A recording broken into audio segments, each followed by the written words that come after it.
என்னுடனான என் உறவு நல்ல முறையில் இல்லை என்றால் கடவுளிடம் கூட எனக்கு நல்ல உறவு முறை இருக்க முடியாது.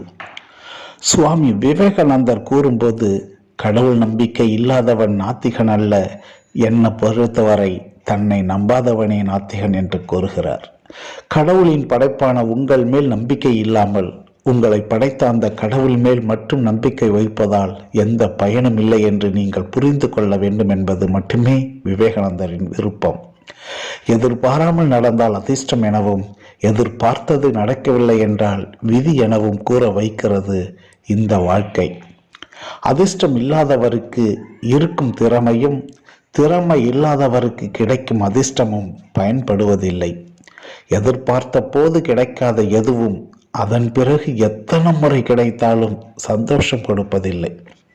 கிடைத்ததை அனுபவிக்கவும் கிடைக்காததை ரசிக்கவும் கற்றுக்கொண்டாலே வாழ்க்கை மகிழ்ச்சியாக இருக்கும்.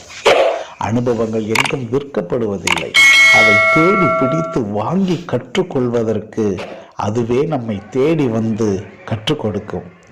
நீங்கள் மறுத்தாலும் சரி, வெறுத்தாலும் சரி, அதன் வேர் கசந்தாலும் அதன் விதைகள் கசப்பதில்லை.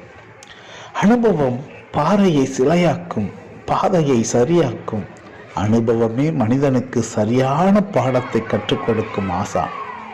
உறுதி கொண்ட மனம் இறுதி வரை வெல்லும் என்பதை உணர்ந்தால் வெற்றி நிச்சயம். நம்பிக்கை எண்ணற்ற எதிரிகளையும் வென்றுவிடும்.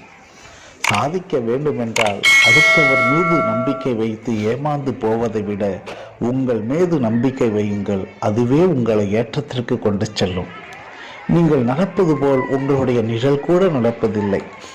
நீங்கள் மற்றவர்களை எதிர்பார்த்து இருந்தால் காரம் விரயமாகி கவலையில் தள்ளப்படுவீர்கள்.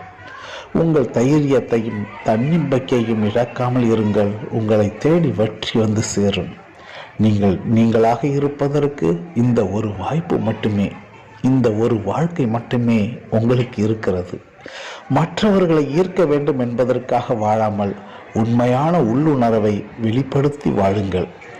உங்களை ஏற்றுக்கொள்ளாதவர்கள் உங்களை சேர்ந்தவர்கள் அல்ல, அவர்கள் உங்கள் உலகத்தினரே அல்ல என்பதை புரிந்து கொள்ளுங்கள்.